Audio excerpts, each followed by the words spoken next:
Hi, my name is Jessica, and this is my presentation on grant writing. First, I wanted to start out with a quote that I found from a study on why grant writing is important, especially in public health, which says that many health educators' jobs depend on their ability to get grant funding for community outreach projects, research at a university, materials development, special projects, things like that. And obtaining grant funding requires several skill sets. And so some of those skill sets kind of go over. So necessary skills for grant writing is first the proposal appearance. You want to make sure that the font size is not any smaller than 10, that there's enough white space, that you include pictures like images or graphs or charts or tables, something that kind of sets it apart from just the regular text. Double spacing if you can, and using headings like regular headings or subheadings to differentiate between the different portions of the grant proposal. Also, a cover letter. Being able to write a really good cover letter is going to be important.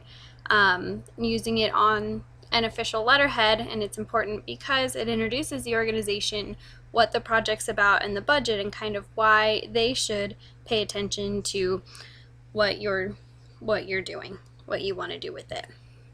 Also, another necessary skill is having teamwork. If you're able to have a team of 5 to 7 people interested in the mission of this grant that'll help serve the community, it'll spread out the workload, and it helps to have a whole bunch of people that can brainstorm and get different aspects and viewpoints on the project ideas. Helpful strategies are doing thorough research. So what are the best, most applicable grants out there to help meet the organizational goals and objectives? You don't want to just always go with the first one you can find. And sometimes you have to apply to a whole bunch of different grants, and hopefully you'll get one of them. Or maybe you'll get more than one, depending on how good your RFP is. Using the pre-proposal application assistance, if it's offered, the EPA on their website has this as one of the most important parts in their kind of tips and tools section. The pre-proposal and application assistance will help applicants determine whether their project is eligible for funding, and it also can be used to clarify any questions that come up during the proposal writing process and application process.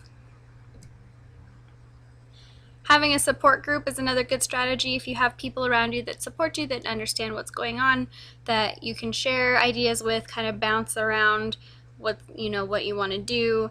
And having a support group helps make connections and build an important relationship network. If you're able to make those connections with other people, or even just being able to make connections with different themes. Like if you have a support group that's maybe public health or social work or sociology or policy, government, health management, then there's all those different fields that can get pulled together to make a stronger proposal.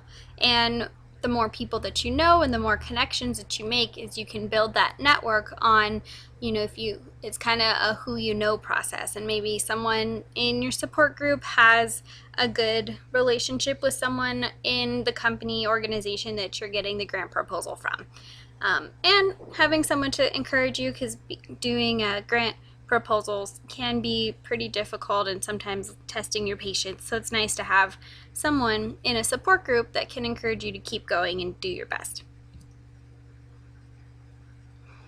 Something else is useful procedures. The most important thing is to actually understand what you're doing. Know your process, know what the different components of the application are, and in order to apply, first thing you need is a solid plan. And the plans can include an overview of the idea, identification of the stakeholders, and express needs. So why this project or the proposal, everything is such a good idea and it's really needed. What the organization has to offer, so why they should choose you, and what resources it'll take, how much money it'll cost, if there's employee, participant funding that's needed, and all the different costs and resources.